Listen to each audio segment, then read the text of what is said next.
Hello again, folks. Martin Lehner here from Orange Technology. And I guess you guys would know, but I haven't done a video in probably 3 weeks. I've not recorded a video in about 3 weeks. I've been busy with a large project, a large infrastructure project that has literally been going on and on and on during the week, weekends, just on and on and on.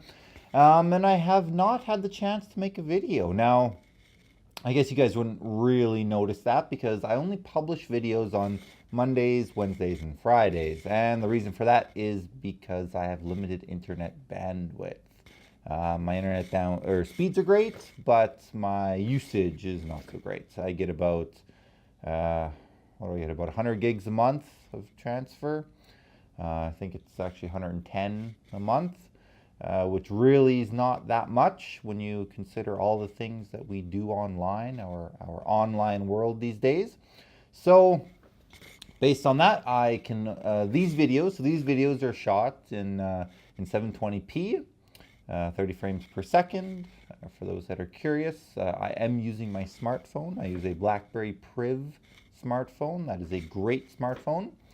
Anybody that thinks BlackBerry sucks, their Android offerings are really, really good.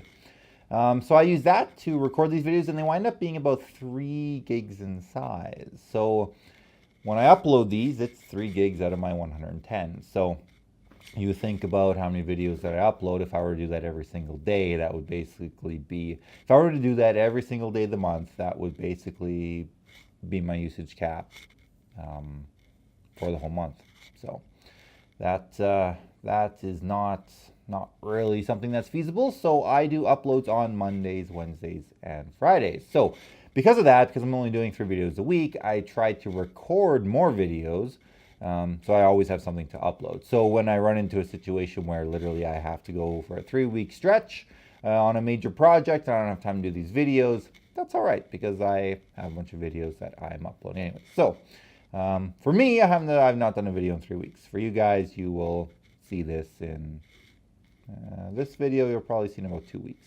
Anyways, for those of you who don't know me, I run Orange Technology up here in Whitehorse in the Yukon. For those of you who don't know where that is in northern Canada. We are on the Canadian side of Alaska. So Alaska's over here. We are over here. I am 2 hours away from the Alaskan border, so that's where I am at. And in this video, I want to talk about relying on others for IT. Okay, or actually, let's go even more general: relying on others for technology solutions.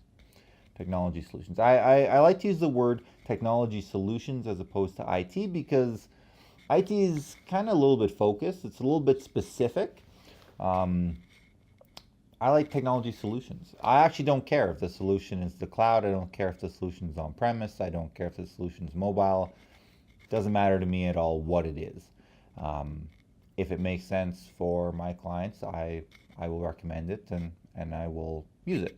So I like using that term as opposed to just strictly IT. IT, I mean, there's lots of definitions of IT. We don't have a set one, but it's not a regulated industry, so there's no set explanation definition of it. But generally, when you think of IT, it's more the on-premise equipment type stuff, networking and servers and things like that.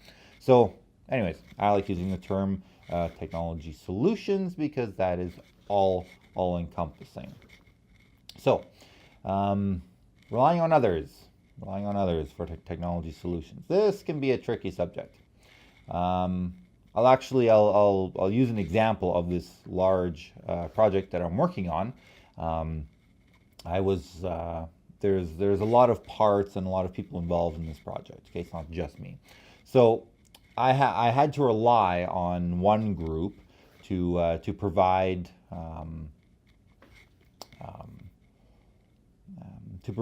a service. Okay.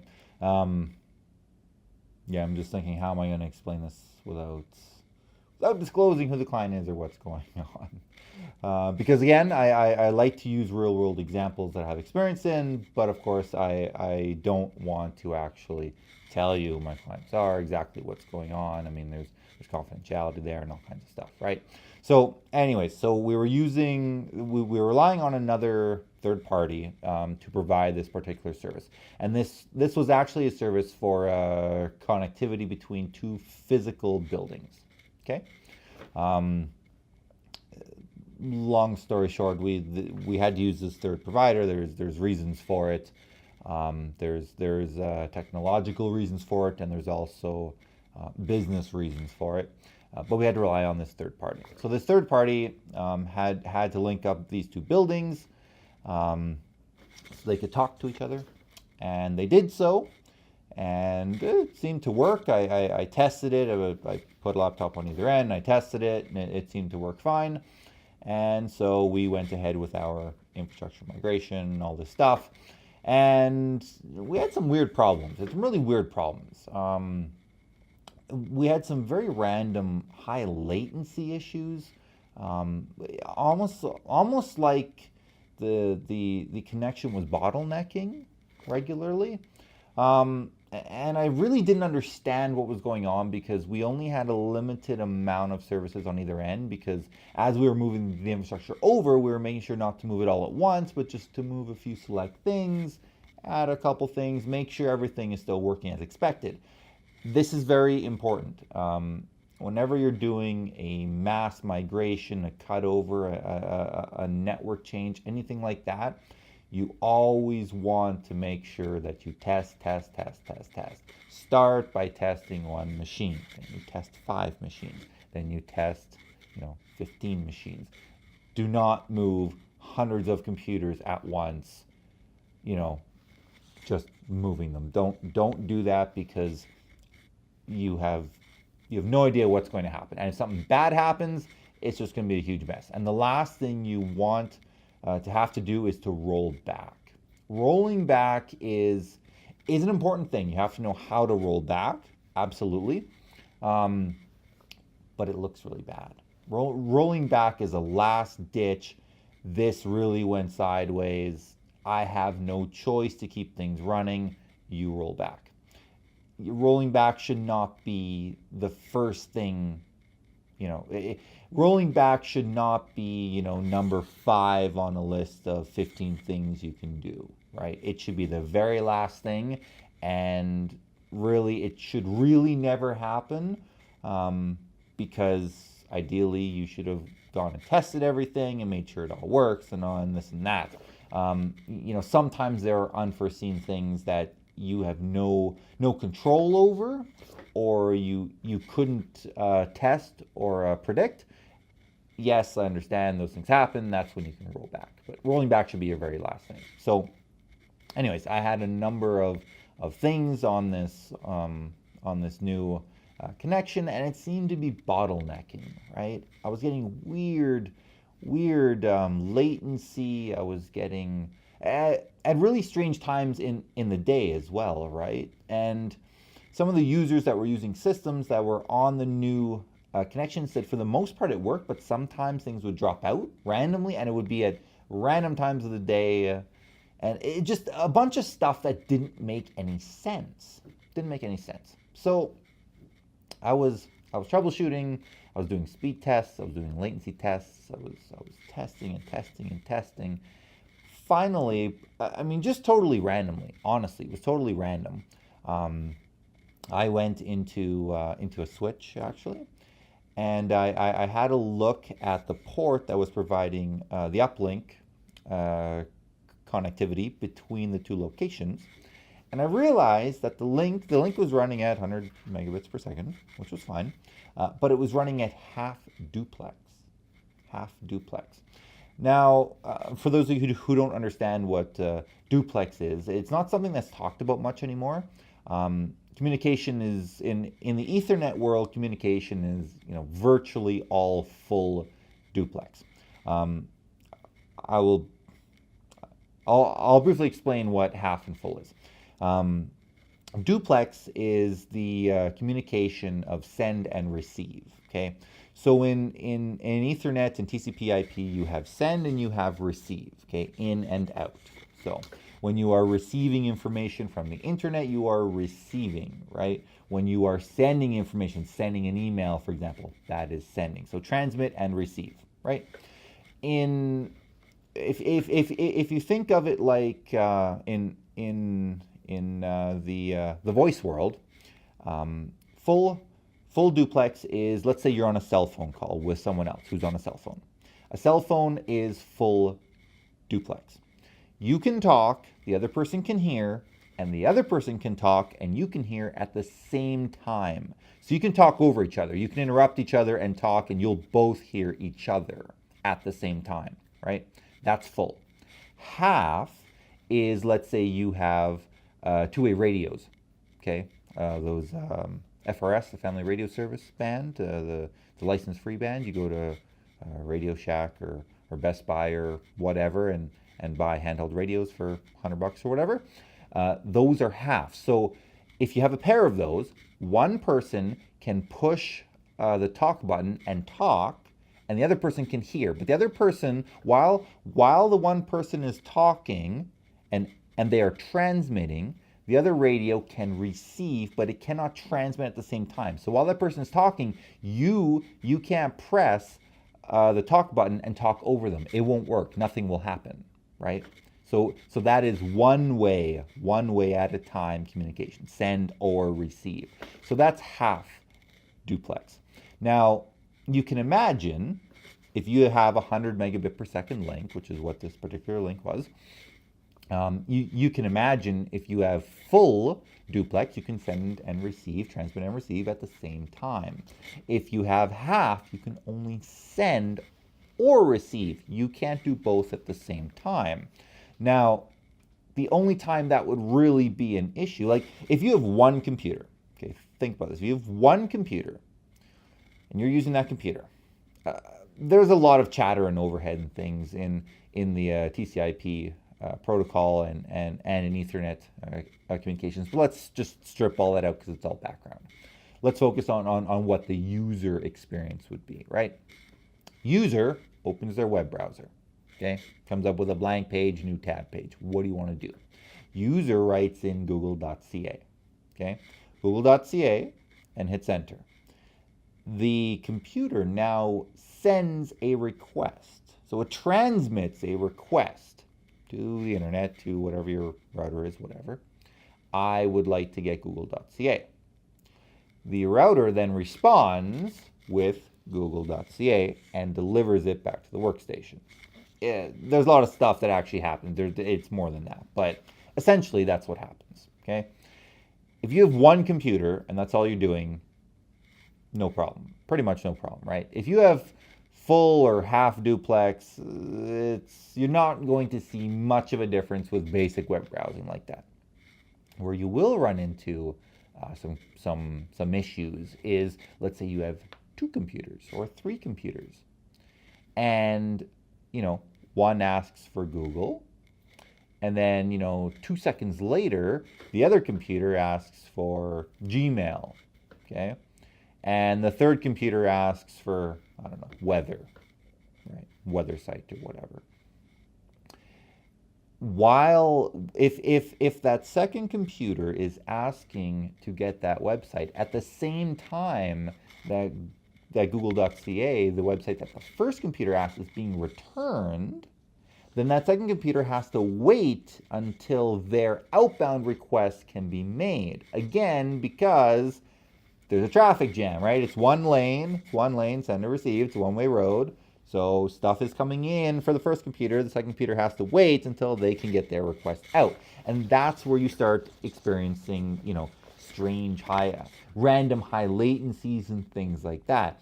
You could go further down and you could get a packet sniffer like Wireshark or something like that. You could mirror like your switch ports. You could start trying to troubleshoot the traffic like that. But essentially, without going through a lot of troubleshooting, a lot of network troubleshooting, that's basically what you're going to experience.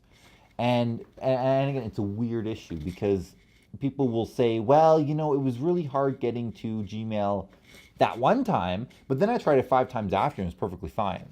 And that's just roll the dice, right? That's just luck of you were just the next in line to request gmail.com. There was no lineup, right, behind you. So, anyways, this connection between both of the buildings was only in half duplex mode, and I thought that was kind of strange. So we approached the third party that had set that up and configured it, and it took them a little bit of time to take a look into it, but basically they said, oh yeah, that's a misconfiguration. I will change that, and they changed it to full duplex, and you know what? Everything's been working fine since. And this is one of those things where it's one of those situations where you can find yourself in a lot of trouble, especially with client relations, when you have to rely on a third party to do something. This is where you have to be really good at communication. You have to be really good at explaining things. You have to be really good at making sure your client knows whose responsibility is what the scope of work belongs to who, right? That being said, in some cases your client doesn't care, right? Your client's going to say, I hired you to do this. If you're going to use a third party, that's your problem. I don't really care. I hired you, get it working, right? That can happen. That can really happen.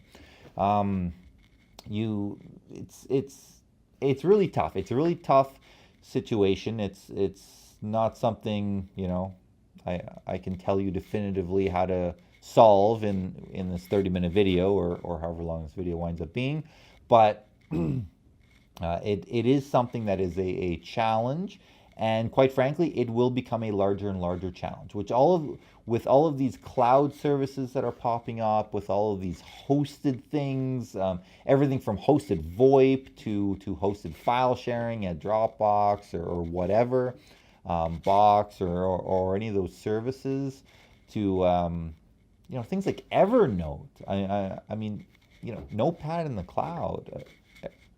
Evernote does more than that, but Notepad in the cloud, things like that. The more things that leave your control, right? Again, 5 years ago or 10 years ago, everything was on premise. You had your network rack and your server room, closet, whatever. You had all your stuff. It was all there. You had your email server on site. You had your file server on site. Active Directory, all that stuff was on site, right? Your storage, your all of that stuff was all on site. You had control over it. So you relied more on yourself or your team or whatever, as opposed to relying on third parties. Now, with all this stuff in the cloud and all this cloud computing and all these services and software as a service and application as a service and all this stuff, we're getting more and more things that are where we rely on third parties to keep those things running and to troubleshoot things when things go wrong, right? And this is one of those things where my opinion, I think we are going to see more and more trouble dealing with all these third parties, just because there are so much more of them now, right? And let's be honest, I mean, some third parties are great to deal with. Some aren't, right? Some are great, some aren't. And that's just a fact. I mean, you will run into to helpful people at help desks, and you will run into people who really don't care and couldn't care less. So, you know, this is something that you really have to think about. You have to think about your approach and how you deal with these third parties, how you interact with them. You know, generally speaking, trying to play the blame game doesn't work. You know, finger pointing really doesn't work. That gets everybody, you know, up against the wall. Defenses are up, walls are up. It's not a good thing. Collaborative approach really works well. What I found often is you know, basically just saying, you know, this is affecting the client. Like, let's get this fixed because it is affecting the client. They're unhappy. You know, it's a problem for us. It's a problem for you. let's work to try and resolve this. I found that's been the best way. That being said, there are times when you have to throw somebody under a bus, right? I mean, if truly you can't get something solved and it's looking bad on you, there's absolutely nothing wrong with saying, I'm doing what I can, we're doing what we can, we can't solve the issue, we don't have access to that system, we cannot fix it, it is these guys. What do you want to do? Do you want to move away from those guys? Do you want to try to talk to them?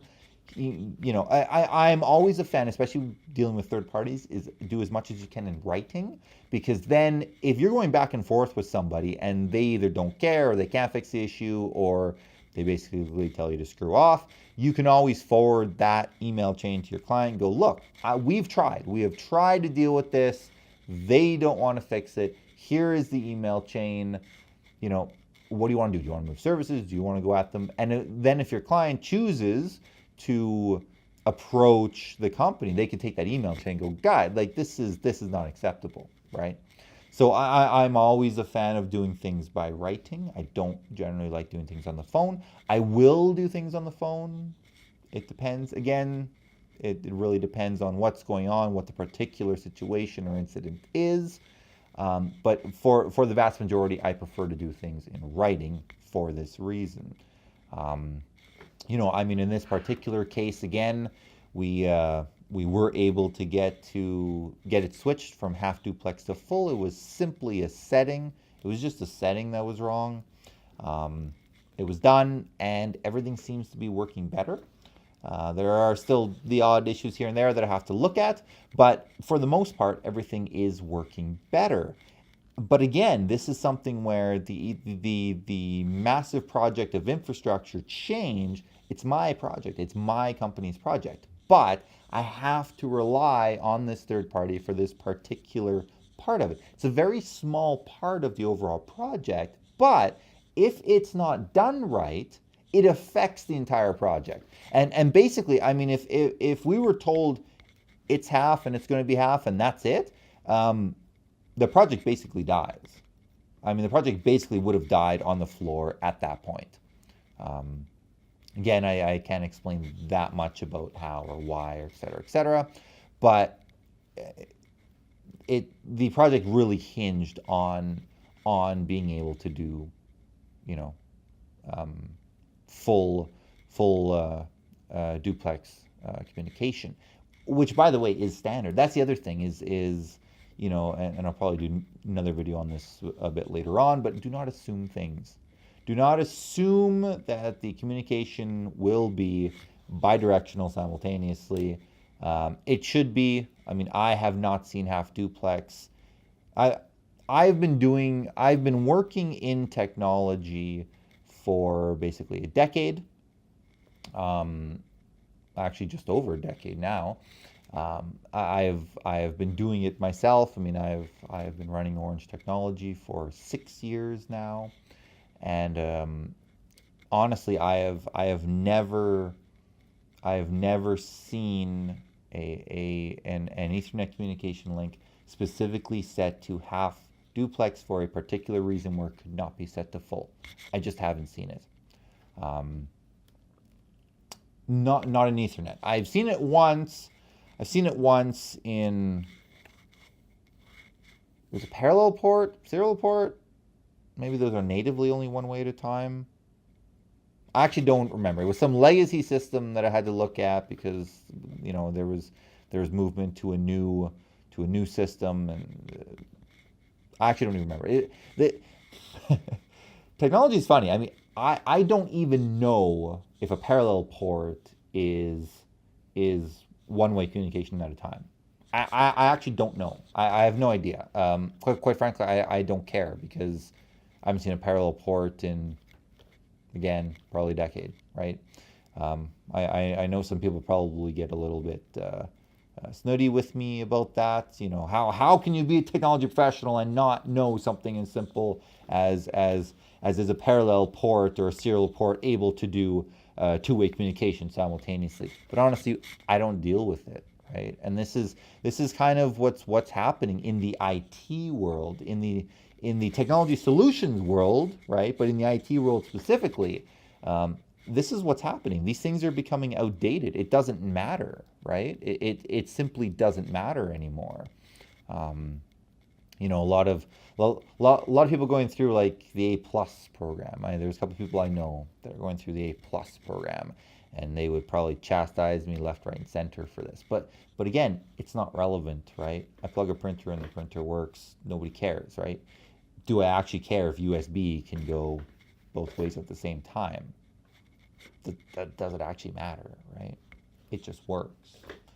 Again, and when you get to the larger infrastructure where maybe it would matter on, you know, server infrastructure and things like that, we're simply not seeing that on premise anymore, right? A lot of that stuff's in the cloud.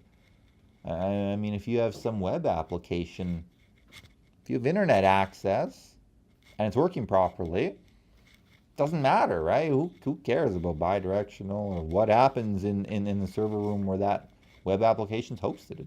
It's not your problem. Doesn't matter, right? So, anyways, back on topic. You really need to be careful with third parties and how you deal with them when you're relying on them to make things work.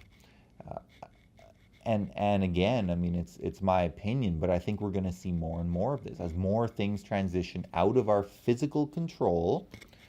You know, there will be configurations on servers we can't even see. Forget about being able to change it. In this particular case, I actually wasn't able to go and make the change. I had to rely on the third party to make the change. I couldn't do it. But the fact is, I was able to at least see that it was happening. There's a lot of times you can't see what's happening, right? Let's say, just for example, you have a cloud-hosted web application, okay? And let's just say it's on a dedicated internet connection, it's on a dedicated box, co-located somewhere in a server, or not a server, a data center, okay? It's co-located somewhere, and it's just for you. And when you're using it, you're experiencing the same kind of thing. And let's say that server's NIC, network interface card, has been set to half duplex only. Again, why would you do that? I'm not sure. But let's just say it was set like that. But let's say by mistake, okay? You can't see that. All you can see is the web application in your browser. You can't see the server. You don't even have read access. I, to an extent, had some read access because I could see the physical port, because the port that this service was connecting into is actually owned by the client. So I could see that switch. I had access to it. That's why I could see it was running at half duplex versus full. But let's say, I mean, it's a web application and you can't see the server. You have no access to the physical server. You have no idea if it's set to half or full, right? And if you're experiencing some weird problems and you call up that provider, you know, and let's just say, you know, you went with a cheaper provider and there's a reason that they're less money, what happens, right? I mean, what if they're like, no, everything's perfectly fine, works just fine, right? I mean, literally, your only recourse is to move to another provider, and that's sometimes not that easy, right? I mean, if you have a bunch of data in there, or it's some kind of, you know, more specialized solution that not many people provide, or, you know, et cetera, et cetera. There may be regulatory reasons why you chose that provider over another. There could be a whole list of things. And what do you do if the service doesn't work the way it should, or you perceive it not to? If you have no access to look at the system, you've got to take the word of the provider, right?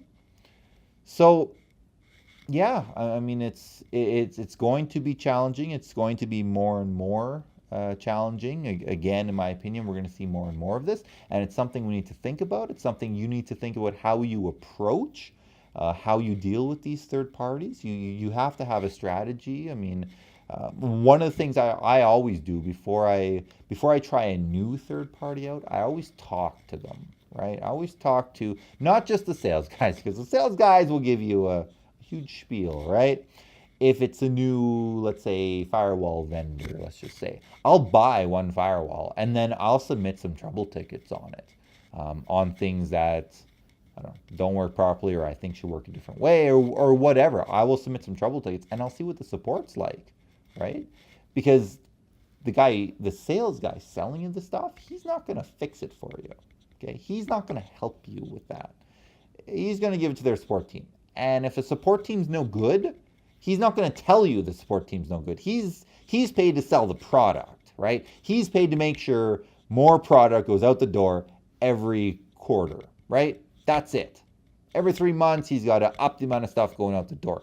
Once you've bought it, he doesn't care. He doesn't really care if the support kind of sucks or, you're pissed off or whatever. He sold the product. He's gotten the company the revenue. That's it. So again, a lot of things for us technology professionals is going to be, basically doing background checks, buy a piece of hardware, check what the support's like, do a trial in like a hosted service, a web app or whatever, do a trial, then, ask questions, get in touch with the support people during your trial, see what it's like, see what the response time's like, see what the competency's like, everything like that. So yeah, that is it for this video. Again, we just passed the 30-minute mark. I could talk about this for hours, but it's just something. Again, these videos I try to keep them around the 30-minute mark because they're meant to give you a little bit of real-world experience and a little bit of real-world examples from what I've seen personally. But it's also to talk about something that you should be thinking about and you should be figuring out for yourself. So generally what I try to do in these videos is I give you the issue, I give you a real world example of what I've seen, how I have dealt with it if it's something that I had to deal with, and then I leave it to you guys to apply that and to start thinking about it in your day-to-day lives as technology professionals yourselves. So that's kind of the intent here. Otherwise, I could certainly talk about this for hours, 5 hours, 10 hours. Because I have a lot of examples and a lot of really frustrating examples. But yeah, it's basically meant to get you guys to start thinking about it and to figure out how to apply this kind of thing to what you're doing and how to start thinking about these problems and problem solving, right? It's all about problem solving. Solve the issues. Okay, well, I will see you guys at the next video.